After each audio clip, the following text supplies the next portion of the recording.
Hello, friends. Thanks so much for joining me. It's the most exciting time of the year with everybody's favorite sport back in season, that being the National Football League. So today I wanted to bring you my Week 1 NFL analysis, a little bit about my process. I run a quantitative model that takes the bias out of picking NFL football games and focuses completely on the numbers and brings you picks that are based on math, based on logic, based on reason. So I'm excited to share them with you today. So I'm going to look today at 8 different games, which I have 8 different picks on, starting off with the first game that I have, which is Green Bay versus Philadelphia. So for all teams, I really break them down into the strength of their individual units, from their quarterbacks to the running backs, receivers, offensive line, the defensive front, and the defensive secondary. I also look at tempo, so this tells us how fast a team plays. So when I'm looking at Green Bay versus Philadelphia, they're pretty evenly matched across the offense. The defense of Green Bay is slightly more balanced. The defense of the Eagles, really, they're much better up front than they are in the secondary. When I look at how quickly the teams play, Green Bay is one of the slower playing teams, with Philadelphia being one of the fastest. So my pick for this game is Green Bay Philadelphia under 48.5. So 48.5 is a relatively high total for the NFL, especially in Week 1. This game's being played at a neutral site. Really, to bet on a total that high, I would really look for teams to be better on offense than they are on defense. So when I look at the numbers above, I don't think it's going to be that high scoring a game. I think the number will come in under the total. So Green Bay versus Philadelphia under 48.5, and I took that at Caesars. So the next game that I'm taking a look at is Tennessee versus Chicago. So Tennessee was a very weak team last year. I don't think they're going to be very much better this year. So anything in the red in the table above means there's a bottom 20% ranking for the particular unit. So if I look at Tennessee, their quarterback's ranked low, their offensive line's ranked low, their defensive secondary and their defensive front is a bottom 40%. Looking at Chicago, it's a rookie quarterback, so I don't tend to rank those very high. Really need a few games in the season. If we look at all the rookie quarterbacks, especially playing their first game, they don't tend to do that amazingly. Chicago has a good receiving core, and they have a great secondary. When I look at the two teams as far as tempo, Tennessee is the slowest playing team, as well as Chicago is below average in how quickly they're running plays. I think with a rookie quarterback, they'll be running plays a little bit slower. It takes some time to get used to the flow of the NFL. So my second pick for Week 1 in the NFL, Tennessee and Chicago under 45, and I took that at Bet365. So the next game, the next pick, may be a little bit controversial, so just ready yourself for it. So that game I'm looking at is New England versus Cincinnati. So when I look at New England versus Cincinnati, I have the quarterbacks ranked relatively even. So Joe Burrow is slightly better than Jacoby Brissett, who's going to be the starter for Week 1. Jacoby Brissett's a veteran quarterback. He's a veteran presence. He's been on a lot of NFL teams. He's been relatively successful on NFL teams. So a lot of people, I think, are looking down on New England and not sure about Jacoby Brissett, but I think he'll be a veteran presence. I think he won't lose them games. I think he'll keep them in games and go from there. When I look at the running backs, they're relatively matched. New England's receiving core is very weak. Cincinnati's is about average. The offensive lines are about average. The defensive front of New England is projected to be one of the worst. Cincinnati's is better, but not really projected to be that great. Where I think a lot of the advantage lies here is the secondary for New England. New England, I have, is the second best ranked secondary in the NFL. I think with that secondary, they may be a better team than people are giving them credit for. So my pick in this game is New England on the money line. I took that at plus 360 at ESPN. So I looked over my numbers for this. I triple checked them because this was a game where I had a significantly different result from what the line is. And anytime that happens, the first thing I always do is look at where I am and what do my numbers say, and make sure they're correct before I make any decision. I think that New England's very oversold this year. I had a bad year last year, but I don't think they're that bad of a team. Every year's a new year. I think New England has some pieces. They have Jacoby Brissett.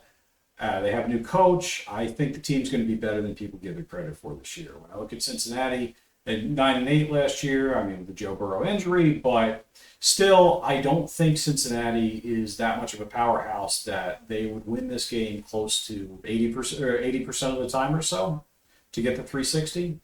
But Please comment if I'm missing something in the comments, but there's nothing here that's telling me that Cincinnati is that much better of a team to justify that level of pricing. So with these large money lines, sometimes when the numbers say it, you got to take the shot. Even with the difference in this, I still don't have New England a favorite to win the game. I have New England probably closer to about a 40-60, but being paid at over 3-1, I think this is a good value bet in week one. So I took New England money line plus 360. I took that at ESPN bet. So for the next game, I'm moving to New York. So Minnesota versus the New York Giants.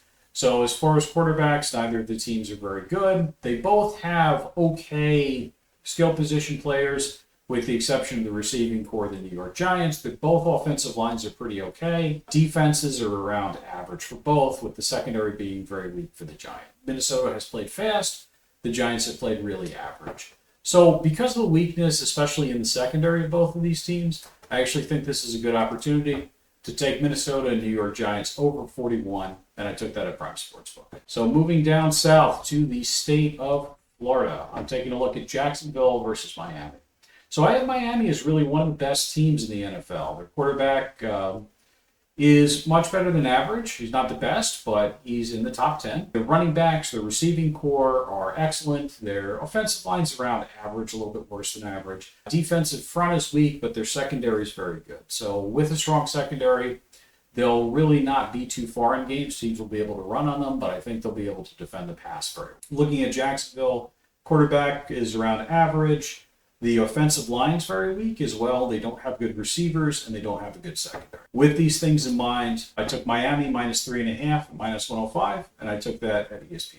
I'm looking at Houston versus Indianapolis. So with Indianapolis and Houston, I see that really the quarterback play, it's better in Houston, but it's average. Receivers for Houston are very good. They're very weak for Indianapolis. The offensive line for Houston is very weak. That's something, if you watch my video on my preseason projections, that was a key area of weakness that I saw with the Houston Texans, with the weakness in their offensive lines.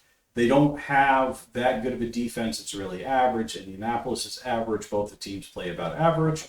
And despite the fact that these are really two average teams, they also have a total of 49, which again is high for an NFL game. So my pick for this game is Houston and Indianapolis under 49, and I took that at bet 365. So returning again to the state of Florida, I'm taking a look at Washington versus Tampa Bay. So Washington is starting a quarterback that's a rookie. So again, I don't usually rank them that high, no matter how good they are in college. The NFL is a different game. They're coming into that. It's going to take some time for them to learn it, especially with their first game. Really, with the rest of Washington, I don't really see any bright points there, except perhaps their offensive line. Their defense, I have projected to be very weak. They don't really have the skill position, so they'll have a rookie quarterback with nobody around him. Looking at Tampa Bay, Tampa Bay is not really projected to win the Super Bowl. They're not projected to be a great team. They're really around average. The secondary is good. The offensive line, the defensive front are below average. So they're not really that great of a team either, but given the weakness of Washington and not really having any bright spots, my pick in this game is Tampa Bay minus 3.5 at minus 105, and I took that at Caesars.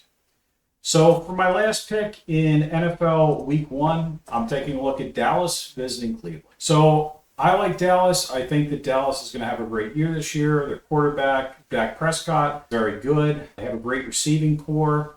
Our offensive line's a little bit weak, but they have a good defense. They also have a defense that's very balanced. They're both strong up front and in the secondary, and I think that'll pay dividends for them in this game. With Cleveland, I don't have any of their offense rated that well. They're about average. Their defense is okay, especially in the front seven. They have a decent O-line. Really, I'm very surprised at the line on this game. This is another game that I have pretty differently from what they have. With that, my pick in this game was Dallas on the money line at plus 22, and I took that at Caesars. I don't think Dallas should be an underdog in this game. I think Dallas is a better team really all around. I don't really understand why Cleveland's a favorite. I don't think Cleveland is that great a team. I don't think they're projected to have that great of a season, maybe about average, but I think that Dallas is going to be a great team this year. I think they're going to prove this in Week 1. So that's what my model has. That's what I took.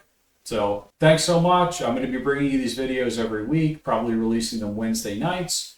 So please like and subscribe so we can stay in touch, work together for the season, and we'll make it a great one. Thanks so much. Bye.